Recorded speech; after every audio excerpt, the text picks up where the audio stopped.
सही खचड़ होला साल पैसा कमाए में बहुत दुख बा। अच्छा यहाँ और केहू विकलांग में नहीं खेनो केहू नहीं खेनो एगो ये नहीं बारे अच्छा लंगरन के घूर तपल देखले बे कैसे कैसे ठंडा के दिन में आइटम देखो हमनी के बैठब जा घूर तपे आग ठंडा हो जाए तो कैसे हमके टेरी ले जा हाथे से उसका हो उसका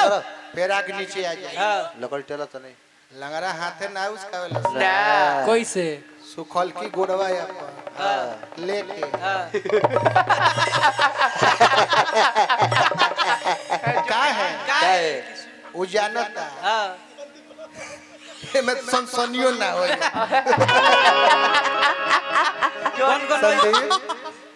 संदीप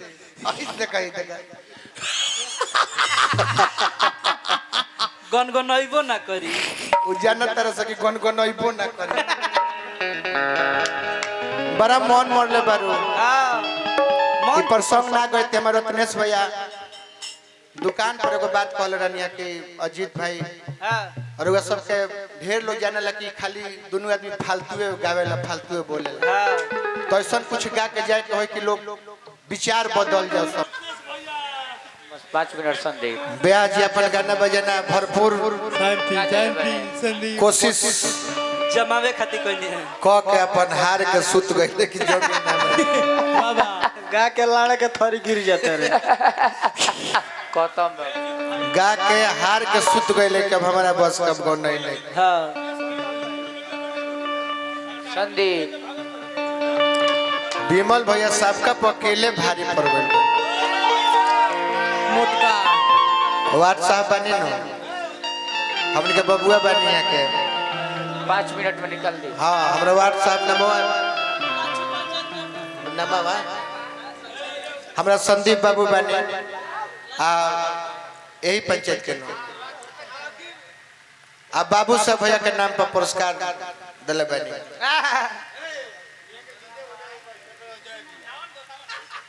अच्छा चलिए लेकिन विमल भैया भारी पड़ गए बनी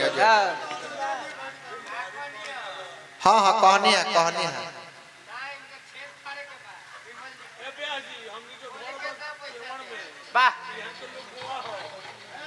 अब 2-4 गो गीत में होई निमन गीत में सुनाई रौरा जैसन गौले बनी ओकर एक गो सजा बा क्या कि अगला ताल रौरा नहीं गावे का बंद कर दे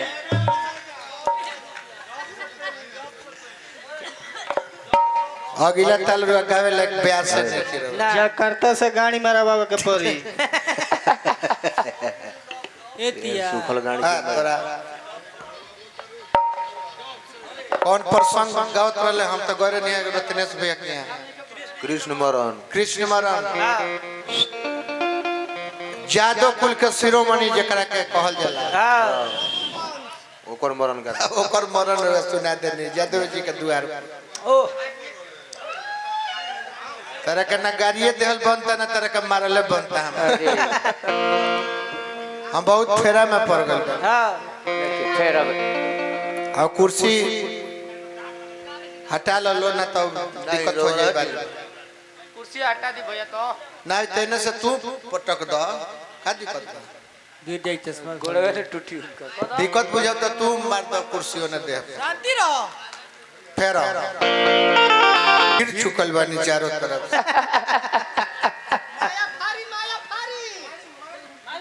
2 मिनट के गो अध्यात्म गीत सुनाए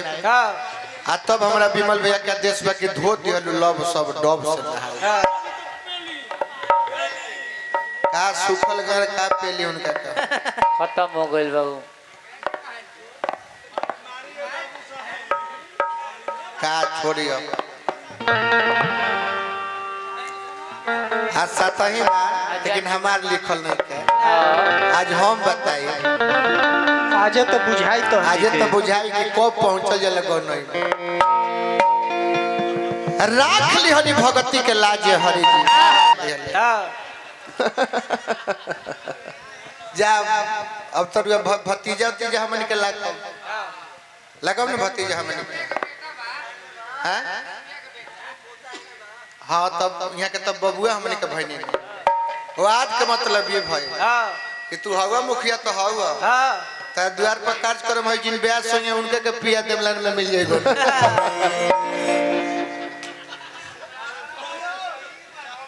ये बात है भाई अब लो तू अपन मुखिया ही देख तू हम अपन काम कर दे अपन काम कर दे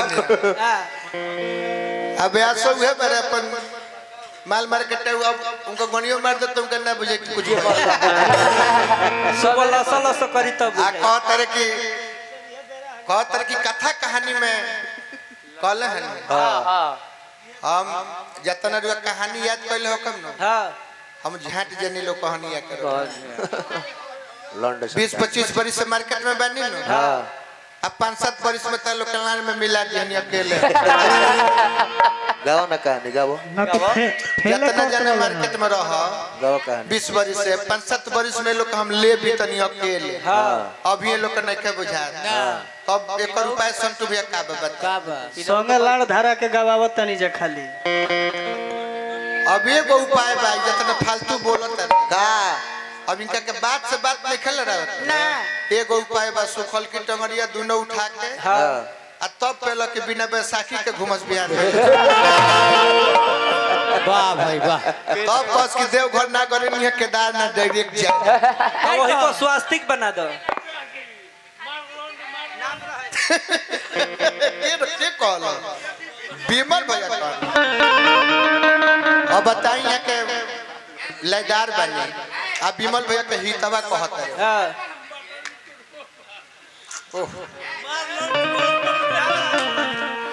प्रोग्राम में चलो से मारो कोई को प्रमाण बा ना होला ना ना बेवकूफ समाज में बैठा रहे चिन्हाई ना बोली तो चिन्हा जाए मारे के पड़ी होशियार बेवकूफ में दुई गो अंतर बा होशियार सोचेला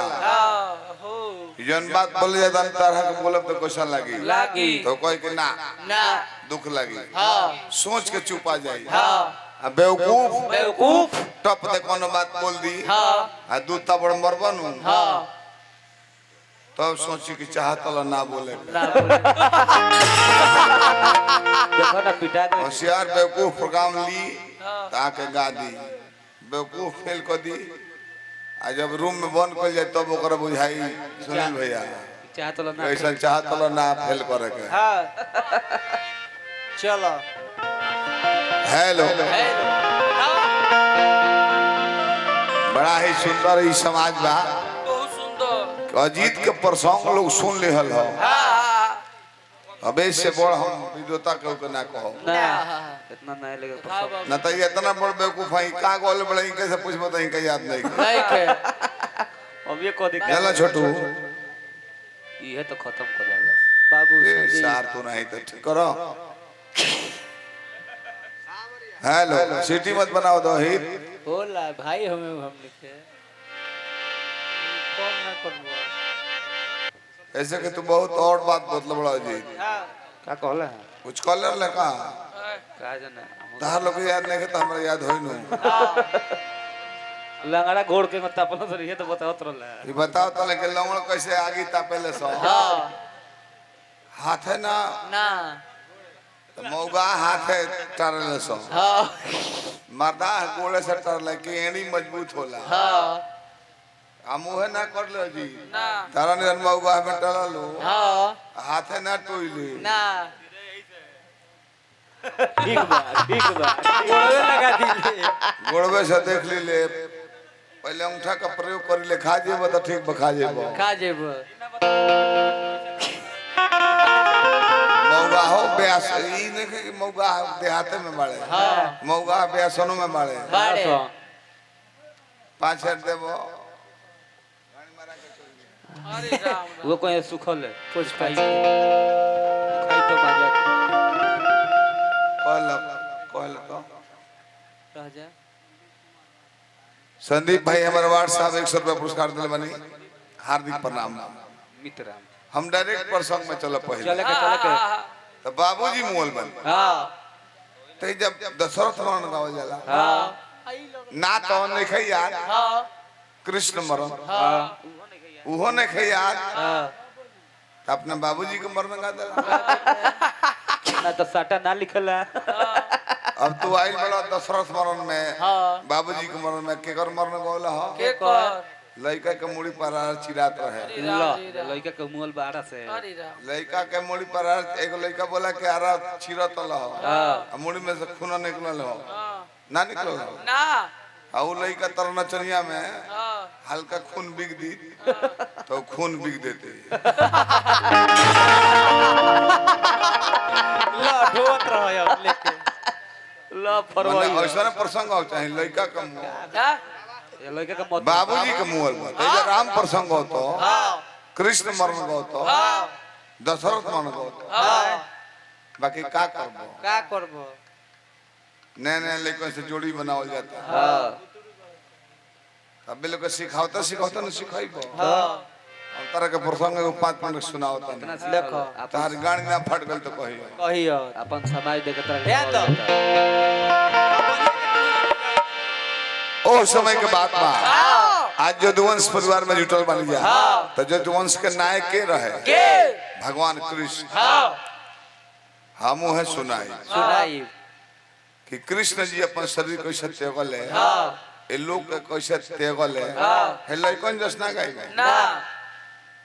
लइकन जसना ना जौन दुगो याद बा लोग जानता उहे गाओ तर हम नया जनाइली हाँ हम 1000 रुपये इनाम दे तने हाथ उठावलो तो मैं के जानता कृष्ण जी को समूह है हम 1000 रुपये दे रुपया हाँ अभी जस्ट 1 मिनट के अंदर हाँ तने मैं बताओ तो केहू आ दशरथ जी को समूह है सब है जानता जानता ए जन गौले हम और धो जाला मुड़ी पर चिड़ै सब है जानता हाँ लेकिन हम मुना है अजीत खोज करी हम पब्लिक के नया चीज दिखाई ले हाँ चाहे उलैदारी होकर तो तब आ कलाकारी होकर तो तब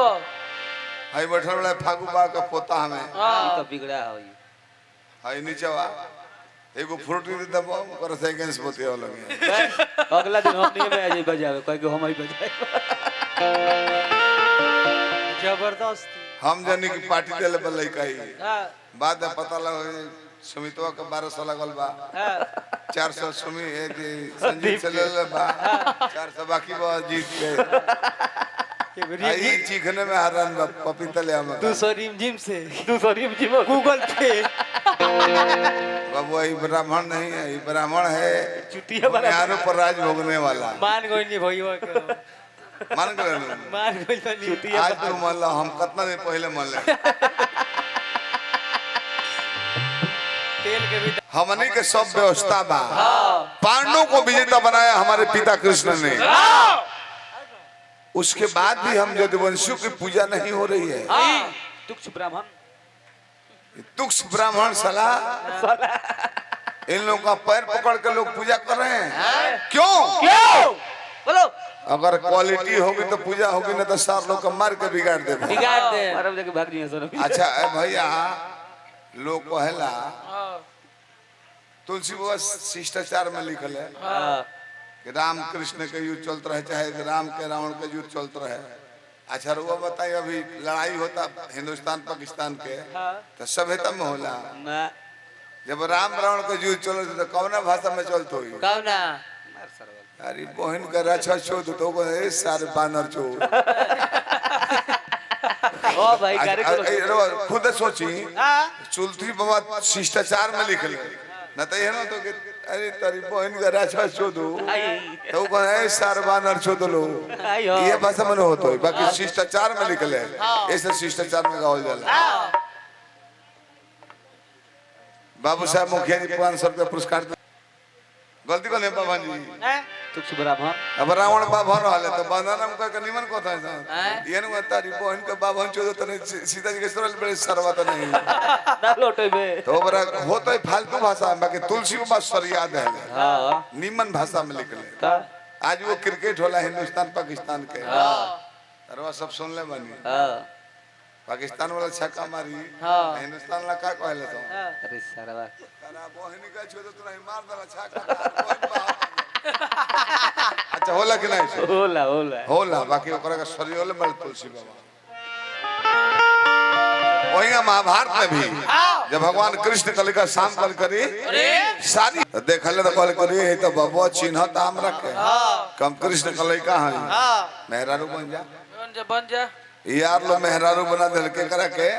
कृष्ण कलिका शाम के आ सामने ले गए बोल बाबा कल के हम ध्यान देखो देखो तनी का बात बा आता कर पेट में लौकी बिया की लोई का देखी देखी है ना वो आओ है ना मेहरारू बना के शाम के कहल कि बाबा बड़ी दुखिया बिया एकरा पेट में लइका बा के लेके तन देखी तो बाबा जब देखले कहले करी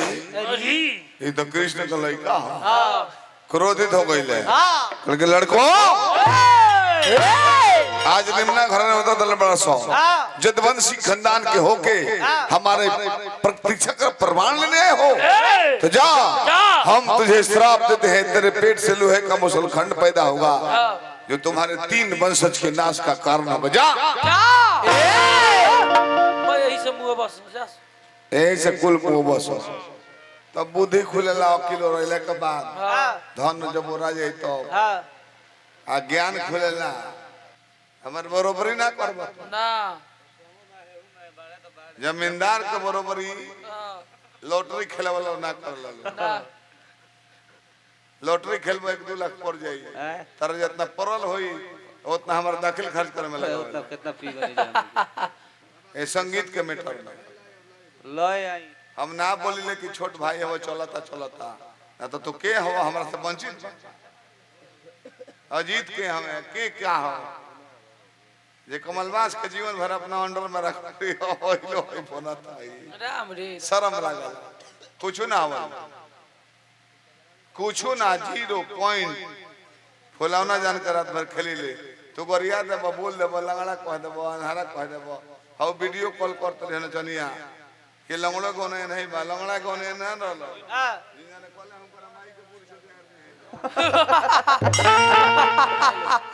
राम राम बंधुआ ना सरबियर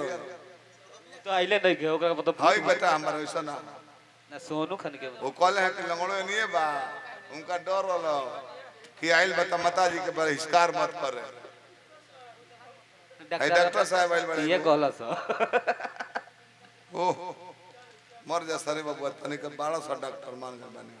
ओहू में एक जना कहत रहे 180 गो दांत पाड़ा कह धइले भाई घर आई नंदलाल जौना का नाम हो नंदलाल राम 6 गो पाड़ा के खूर टांगल बा ये दांत में बोले देख ली पाड़ा कहां नातुल देखो तो बेटा नंदू पूछ त रेंगे जानता नहीं करिए बाकी कौन बात नहीं अब लय में चले के बा चली लय में अबे लोग नंबर लगा के लंगड़ में तो सारा जात तो हैरान बा 1-2 गो जातन से मरबो तो केस कथि है से तर जाए परीक्षा हमरा में लड़े खातिर ई कहीं भेटा जात रहे तो जात लोग के नाम ना धर्म में से कि केस कर दे तलबो तुरे आ वो केस में बहुत कठिन परिस्थिति के सामना करे पड़ता हाल ही बीतले रहल एक दिन मौसी डॉक्टर हमें डॉक्टर साहब प्रणाम करने रवा के जीवत में इलाज करते बड़ा मुंह के बाद फेफड़ा काहे काट ले करता है मैं पर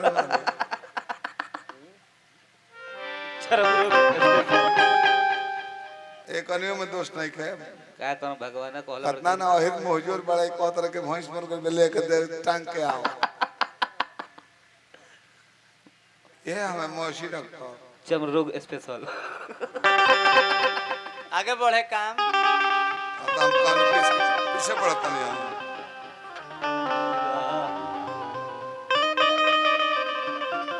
ये गोर ले केरा किने केरा पाको जाके किन के लिए ले केरा केरा खाए वाला पुल रहे पकल का बेटा हमें निकर माई कहली कि तोरा केरा किने के अब गोली केरा किने तो कहतर के ए बहुत ज्यादा पुल है एक केरा दो दुकानदार वो कहता है महाराज खाए के बकी कब हूं तक खाए खातिर ली बराबर टाइट हो जा जॉब लेते टाइट ले कल घट हट मत माये बेटा गोई लोग की ना कहते केरा बाबूजी कहले कि हम लेके आइले भाई तो खाए तो बाबूजी कहले कि रे कोनो चीज की नहीं है तो तू के देख ली हां पुल पुल होई तो मत की नहीं है आके अपना पापा से कहता ए पापा पापा मम्मी बेचाए वाली बिया खाली मम्मी बेचाए वाली काहे हो कहले कि देखनी हां दोसर कोनो तो ताकि केरा कैसन बा कहले कि चल हटा तो बिगाड़ दे जाके खींच के लेके आइले हां कलू जी रोड